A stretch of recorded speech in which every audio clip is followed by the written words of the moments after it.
Hi, and welcome to Music Theory with Ras. Well, you've just listened to me play through The Shadow of Your Smile by Johnny Mandel, but let's have a look under the hood and see what's going on with the chords and melody in this lovely song.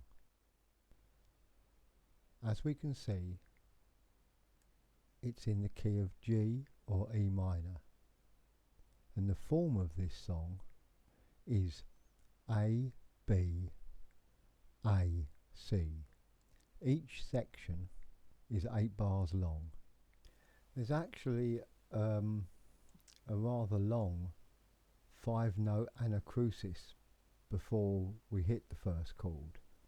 It's worth noting that this long anacrusis is kind of an integral part of the song, and certainly a very integral part of the melody.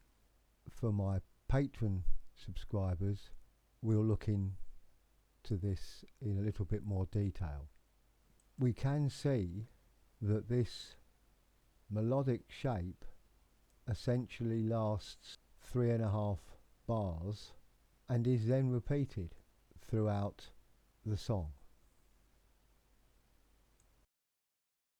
The first 4 bars of section A start off with what appears to be a 2-5-1 or an irregular 2-5-1 in E minor, followed by an A dominant chord. When we see a dominant chord, we have to think, what is it the dominant chord of? And this, in this case, this is the 5 of 5. So it's setting us up for the D7 in bar 6. It's probably easier, however, to look at these first 4 bars as a 2-5 in E followed by a 2-5 in D. And the scale used on the melodic pattern over this is the melodic minor, E melodic minor scale. Having rested on the melody once we reach the E minor 7, when we hit the A dominant, we head off into a familiar melodic phrase and the second 4 bars of the first section, which is actually a fairly straightforward 2-5-1-4 in G. Let's have a quick listen to this whole first section.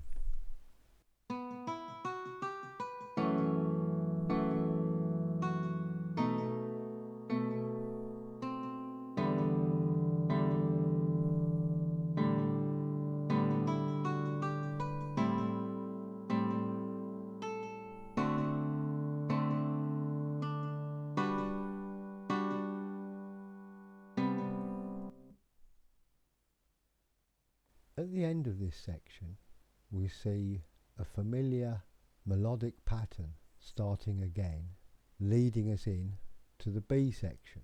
You'll notice that in the B section we have a familiar melodic pattern repeating itself again. When we start, this time we have, for the first 4 bars, a 2-5-1 in E minor, as opposed to the irregular 2-5-1. So this time we start with the F sharp minor 7 flat 5, as opposed to the F sharp minor 7 we started the song with. On bar 4, really we're still looking at the same E minor 7 feel, but we have a bass rundown which leads us to the C sharp minor 7 flat 5. Well, again, this is not in our key, but how does it relate? Well, if we look at the following chord, which is another dominant chord, and it's the F sharp 7, well, that must be the 5 of 3, 3 being the B minor in this key, but I would say it's implying it's the 5 of this dominant chord here, or making us expect that. So this would actually be a 2-5 in B. Now then we have this C major sharp 11 chord, which seems completely out of context to what's going on. However, in other versions of this tune, you will see that C chord, and before the B dominant, there would be a jump back to an F sharp minor 7, leading us into the B7. And essentially, it's splitting the octave. I mean, it's similar to a sort of tritone substitution, but it's literally just cutting the octave in half. And in this particular arrangement, we're not coming to back to an F sharp minor 7. We're simply dropping the C bass down to a B7, which ends the B section, and once again we see a familiar melodic pattern leading us back into another slight variation of the A section. So let's have a listen to the B section.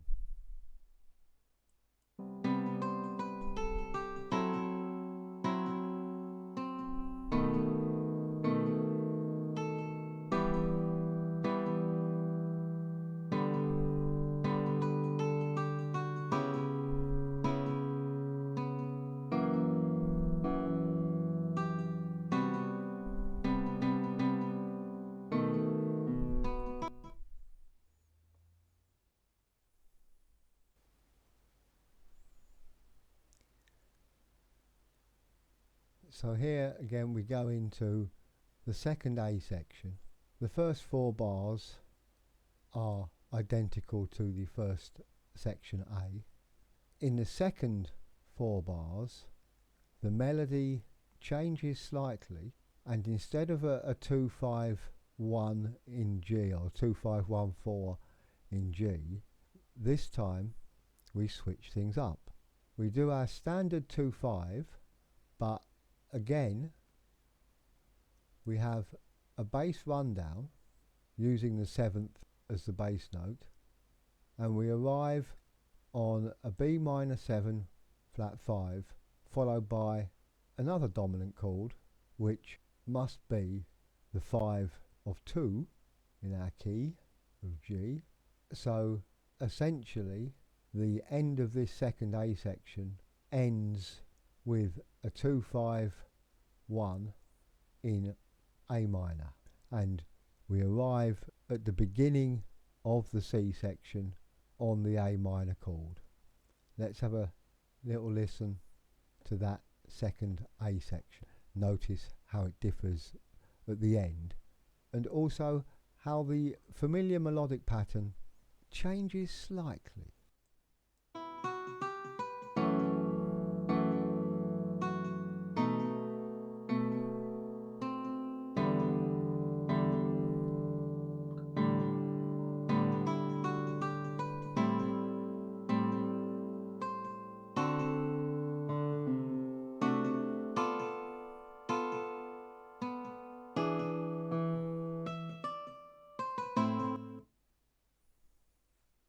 And so here we are at the final C section.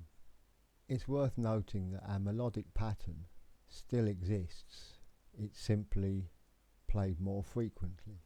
The first thing we notice really in this C section is, having arrived where we expected on the A minor, we then go immediately to a C minor 7 and an F13, which seem again totally unrelated to the rest of the song.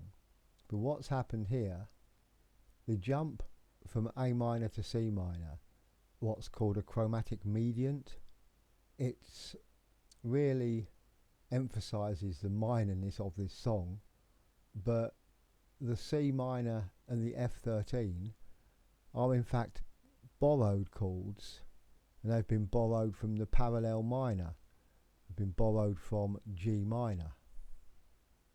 A very clever trick, whilst our melody still remains firmly rooted in an E minor sort of flavour. We then follow these borrowed chords with a 2-5-1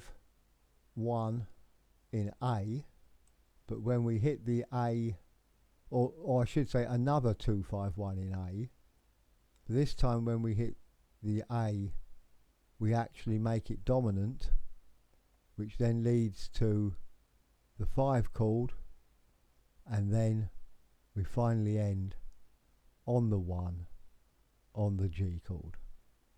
So we started in the key of E minor, we end in E minor, except actually we end in on a G chord. Well, it's a G6, so it's neither major or minor really, it's a bit of both and a lovely chord to end on. Obviously, if we're repeating the melody, we simply start again at this point with this same familiar melodic pattern. But let's have a listen to this last section.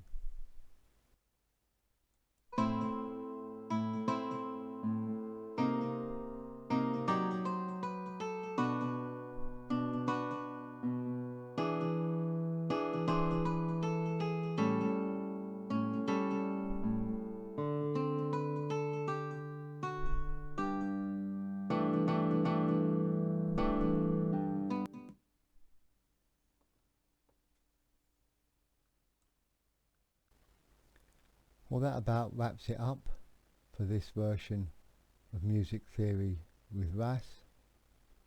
I hope the look at the chords has been insightful for you, and as usual, if you could like and subscribe, that would be wonderful. Leave any comments you wish below. I hope to see you all again soon, and in the meantime, have a great day.